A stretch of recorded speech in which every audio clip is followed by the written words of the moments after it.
Okay, let's talk about that feeling. You know the one? Your brain feels like it's got 100 browser tabs open all at once. Oh, definitely. The pings, the notifications. Exactly. Emails, Hmm. social media buzzes, that endless scroll just pulling you You everywhere. feel like you're constantly on call. Yeah, pulled by every digital thread. You feel busy, It's right? But like often you haven't accomplished much that really matters. it's exhausting and frankly not very satisfying. Totally. So, what if there was an antidote, Mhm. something to counter this modern epidemic of distraction? Hmm. Well, today, that's exactly what we're diving into, an idea that's really becoming, well, maybe the ultimate superpower in our hyper-connected world. Deep work. Deep work. Our mission here is to really unpack what it is, why it's become so incredibly rare, but also so valuable, and maybe most importantly, how you can actually systematically cultivate this skill in your own life. We've got some really compelling insights from our source material for you. That's right. And when we say deep work, we're not just talking about, focusing hard for 5 minutes. Right. We mean professional activities done in a state of like zero distraction concentration, the kind that really pushes your cognitive capabilities right to their limit. Pushing the limits. These are the efforts that create genuinely new value, that improve your skills significantly, and crucially, they're hard for other people or even machines to replicate. And so it's not just doing more, it's about the quality. Exactly. Doing better, doing smarter. It's a stark contrast to what gets called shallow work. Shallow work. Okay, what's that then? That's all the non-cognitively demanding stuff. Logistical tasks, sorting emails, routine meetings, basic admin, often done while you're distracted. The busy work. Pretty much. It's easy to replicate, doesn't offer much unique value. Honestly, almost anyone could do it. And that distinction, it's critical because, well, deep work is increasingly seen as the superpower of the 21st century. It's what makes you stand out. Okay, so if it's this superpower, this incredibly valuable thing, here's where it gets really interesting and maybe a bit alarming. Why are we losing it? Why is it so rare? Good question. The sources we looked at point right at the network tools, just how everywhere they are. Email, Slack, social media, Twitter, Facebook, those sticky infotainment sites like, BuzzFeed or Reddit. They're designed to grab your attention. Totally. And it's not just a feeling, there's data. A 2012 McKinsey study, get this, found the average knowledge worker spends over 60% of their week on electronic communication and searching the internet. 60%. Wow. And nearly 30% just on email. 30%. It makes you wonder, like, how much actual deep thinking can possibly happen. Not much, you'd think. No wonder Nicholas Carr wrote in The Atlantic that the internet seems to be chipping away my capacity for concentration and contemplation. I think you probably recognize that feeling yourself, right? Absolutely. And it's a profound point because this constant switching, this always-on culture, it's not just about lost time. It's actually physically rewiring our brain. Rewiring. Seriously. Yeah. Research by the late Clifford Nass at Stanford showed this really clearly. He found people who multitask constantly become, and this was his term, mental wrecks. Wow. Mental rest. Yeah. They really struggle to filter out irrelevant stuff. Even when they try to focus, their working memory gets fragmented. It's hard to manage complex information. So the rarity of deep work, it isn't because the idea is flawed. Not at all. It's not that we can't do it. It's more like a cultivated dependence on distraction. We've trained ourselves to need it. And businesses maybe make it worse. Well, yeah, it's often compounded by the principle of least resistance in workplaces. If there isn't clear feedback on what activities really matter, or if the culture doesn't actively champion deep work. You just do what's easiest. Exactly. We gravitate towards what's easiest in the moment. And being constantly connected, checking email, responding instantly, that's the path of least resistance. It's become the default, even though it kills deep work. Okay, that makes perfect sense. So if our environment, even our own brains, are kind of working against us, Yeah. how do we fight back? How do we regain this skill? It can't just be willpower, right? No, absolutely not. Just gritting your teeth won't cut it long term. As the sources really emphasize, it's about training your mind. Training, like building a muscle. Precisely. Think of Adam Marlin's story. He came to his faith later, started daily rigorous study of the Talmud super complex, demanding intense concentration, Right. and he found it dramatically improved his ability to think deeply, to have creative insights in his business life. He saw it as straining that mental muscle year after year. So this ability to concentrate intensely, It's a skill you build, not just something you have or don't have. Exactly. It needs training. And the training involves some, well, maybe counterintuitive strategies, but they're really effective. Okay, let's get into those. What's the first one? Strategy one is maybe the most fundamental shift. Don't take breaks from distraction. Instead, take breaks from focus. Huh. Okay, unpack that. Because people talk about, like, digital detoxes, right? Internet Sabbaths. Right. But the flaw there is that occasional breaks just aren't enough to rewire a brain that's used to constant distraction. Right. One day off doesn't undo 6 days on. Exactly. You might even crave the distraction more afterwards. You're reinforcing the habit most of the time. So what's the alternative? It's a complete flip. Instead of occasionally avoiding distraction, you schedule your internet use. You set specific blocks of time for being online. And outside those blocks? Absolutely no network connectivity. Zero. None. Wow, why does that work better? Because it minimizes that constant switching between low stimuli focus and high stimuli distraction. That switching is exhausting and weakens your focus. By scheduling, you allow your attention-selecting muscles the neural pathways for focus to get stronger. So you train your brain to handle sustained focus. Precisely.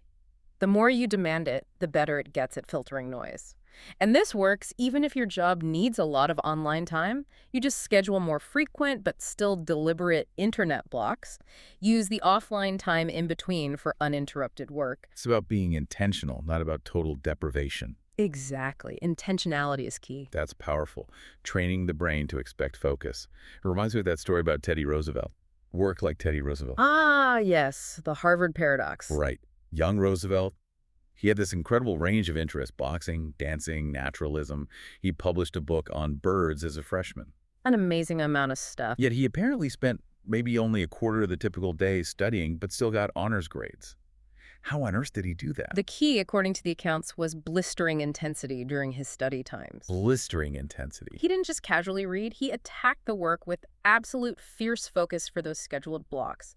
Then, crucially, he fully disengaged, went off and did his boxing or whatever with equal enthusiasm. So train your mind to go deep, on command, for short bursts. Exactly. It teaches your brain, when it's work time, it's serious work time, and then you properly switch off. You get more out of the focus time instead of scattering your attention over more hours. Okay, intense bursts. Mm-hmm. Makes sense. Now, what about those moments? We've all had them. Like an aha moment when you're out for a walk or on the train. Yeah, the breakthrough that comes when you're not actively trying. Right. What if you could harness that? Make those downtimes more productive. Well, that brings us to the next strategy. Meditate productively. Okay, not like traditional meditation. No, though that's valuable too. This is about using periods where your body is occupied, but your mind is free walking the dog, commuting, exercising for structured, deep thinking. Structured thinking while walking, how does that work? It's a simple but powerful process. First, you review the variables of a problem you're stuck on. Second, you define a very specific next step question you need to answer. Then, as you walk or commute, you actively focus your thoughts only on that question. Let your mind work on it within those bounds. Third, once you feel you have an answer or insight, you consolidate it. Mentally review it clearly or maybe jot it down quickly. So review, tackle the specific question, consolidate. Exactly. That cycle review, tackle, consolidate. It's like interval training for your concentration. It makes those sessions more productive and actually speeds up your ability to go deep. Turns idle time into real mental exploration. Okay, I like that. So we've built focus with scheduled internet, Roosevelt intensity, productive meditation. But what about all the shallow stuff that still creeps in? Yes. We need to actively reduce that, which leads to the concept, drain the shallows. Drain the shallows. Sounds ruthless. It kind of has to be. You need to actively protect your deep work time from the less important tasks that just eat it away. Is there evidence this works? Like in a company? Absolutely. Look at 37 Signals, the company now known as Basecamp. They did this amazing experiment. What do they do? They shifted to a 4-day work week. And they even gave employees a whole month just for deep work, self-directed creative projects. Wow. What happened? What they found was profound. A lot of the stuff that seemed urgent, the shallow work, was actually dispensable, unexpectedly so. Really? Yeah. By forcing the focus onto depth, the company produced more valuable output, new tools, better systems, and less time. It proved that deep work wasn't a luxury, it was essential for real breakthroughs. Okay, so draining the shallows is crucial. How do we do that, practically? Right. Two more really powerful strategies here. The first one is super practical, maybe sounds a bit intense. Schedule every minute of your day. Every minute. That sounds incredibly rigid. Like, what about spontaneity? I know, it sounds that way, but think about how bad we are at judging our time. Studies show people massively underestimate TV time, overestimate work time, underestimate sleep. We're on autopilot a lot of the time. Exactly. We let time just happen to us.